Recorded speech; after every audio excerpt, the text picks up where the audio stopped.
随着美国11月5号大选正式投票日临近，美国副总统、民主党总统候选人哈里斯和美国共和党总统候选人前总统特朗普继续发力，举行多场竞选活动造势拉票。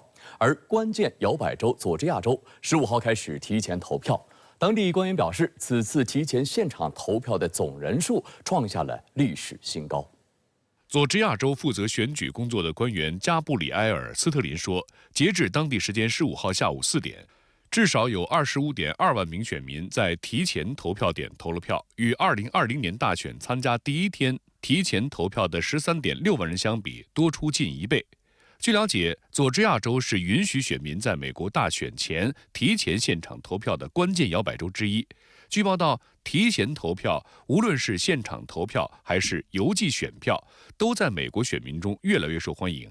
佛罗里达大学选举实验室的数据显示，在2020年的大选日之前，有将近1/7的选民提前投票。数据还显示，今年全美已有550万人完成投票。今年的美国大选将于11月5号正式投票，现在正处于最后冲刺阶段。 互为竞争对手的美国副总统、民主党总统候选人哈里斯和美国共和党总统候选人前总统特朗普继续火力全开，举行多场竞选活动，出现在多个公开场合造势拉票。14号晚，特朗普在宾夕法尼亚州举行竞选活动，然而演讲却因2次室内医疗紧急情况而长时间中断。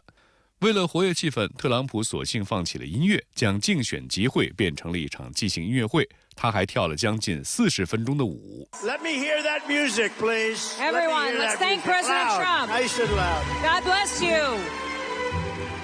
Let's send President Trump back to the White House. Thank you, everyone. Thank you, everyone. 而哈里斯则已经不满足于仅仅在竞选活动中造势了，他甚至踏入敌方阵营，去到支持特朗普的电视台福克斯新闻接受采访。据报道，整个采访过程火花四溅，甚至没有缓冲阶段，主持人从头到尾都在犀利提问，场面堪比电视辩论。How many illegal immigrants would you estimate your administration has released into the country over the last 3.5 years? Well, I'm glad you raised the issue of immigration because I agree with you. It is a topic of discussion that people want to rightly have, and you know what I'm going to talk about. Yeah, but right do you, now, just a number. Do you think it's 1 million, 3 million? Brett, let's just get to the point.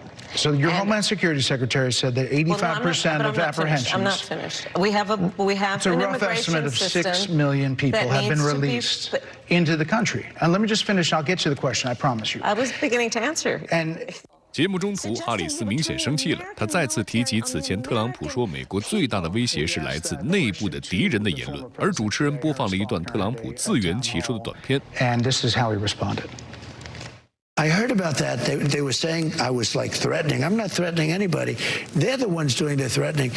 When he's speaking about the American people, that's not what you just showed. Well, he was asked about that specific... No, that's not what you just showed. In all fairness and respect to you, that was the question that we asked him. He didn't show that, and here's the bottom line. He has repeated it many times, and you and I both know that. And you and I both know that he has talked about turning the American military on the American people. President of the United States in the United States of America should be willing to be able to handle criticism without saying he'd lock people up for doing it. 事实上，线上战场远比线下竞选活动更难应付。哈里斯与福克斯新闻的交锋还在火热，因为大众认为整个美国政府都是个笑话，而大家已经受够了这个病态的、悲伤的、漫长的笑话。方面，特朗普近期的一番表态也引发关注。当被问及自2021年卸任后是否与俄罗斯总统普京交谈过，特朗普拒绝正面回答。Well, I don't comment on that, but I will tell you that if I did, it's a smart thing. If I'm friendly with people, if I have a relationship with people, that's a good thing, not a bad thing, in terms of a country. 美国记者鲍勃·伍德沃德在一本新书中透露，根据特朗普助理提供的信息，特朗普曾与普京多次通电话。自特朗普2021年离开白宫后，两人通话可能多达7次。然而，俄罗斯总统新闻秘书克里姆林宫发言人佩斯科夫很快否认了该消息。16号，香港特别行政区行政长官李家超发表任内第3份施政报告，主题为“齐改革、同发展、惠民生、建未来”。报告不仅回应香港民生关切的住房和医疗问题，也发布措施巩固提升香港作为世界第3的国际金融中心的地位，粉碎西方媒体唱衰论。香港资本市场近期十分活跃，今年特区政府施政报告也备受各界关注。我注意到，行政长官李家超这次的宣读时间为151分钟，是他任内3份施政报告中时间最短的一次。内容方面继续延续务实风格。2022年有150段，去年有171段，今年则大幅增加到228段，是李家超任内最多的，比去年增加了33%，显示政策不断细化。梳理关键词，改革、经济、贸易是重点。内地观众熟悉的新质生产力、低空经济等词汇首次出现在报告里，显示了香港与国家的同频共振。此外，熊猫也出现在报告中，与游艇、赛马共同组成了无处不旅游的主题。我下午也采访了多位特区政府官员和立法会议员，他们普遍认为，共建一个方便、高效、有活力、有魅力的香港是大家的共同心愿。香港各界将携手努力，不负国家和同胞们对香港的厚爱。施政报告涵盖8大主题，关注香港金融、社會、民生、科技等層面。一國兩制嘅制度優勢不勝枚舉。香港喺應對疫情時、克服經濟困難時、尋找發展機遇時，中央始終關心香港，並出台多項惠港措施，從多方面支持香港嘅長期繁榮穩定。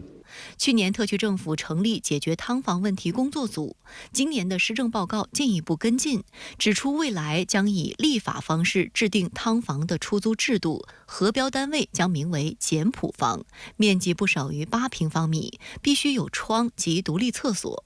不合规的劏房必须改建成合标准的简朴房，否则出租业主需要负刑事责任。在公营房屋方面，施政报告提出，未来5年总体供应量将达18.9万个单位，较本届政府上任时增加约80%。公屋轮候时间可由高峰期6年，从明年起降为4年半。近期，中央政府密集释放实质性提振经济措施，香港市场获得大量活水，国际金融中心地位越发巩固，股市大涨。国庆假期，港股市场连续飘红，多只股票涨超100%，显示大量长期海外资金进场。施政报告提出，将致力落实追踪香港股票指数的交易所买卖基金及 ETF 在中东上市。此外，还将优化新资本投资者入境计划，积极商讨为券商通扩容，并推动内地大型企业赴港上市等措施，短期内实现更多标志性公开招股，也就是 IPO。值得一提的是，今年前3季度香港市场 IPO 规模位居全球前列，一级市场股权融资总金额为1168亿港元，较去年同期上升23.58%。值得一提的是，国际热点区域多场热战正在持续。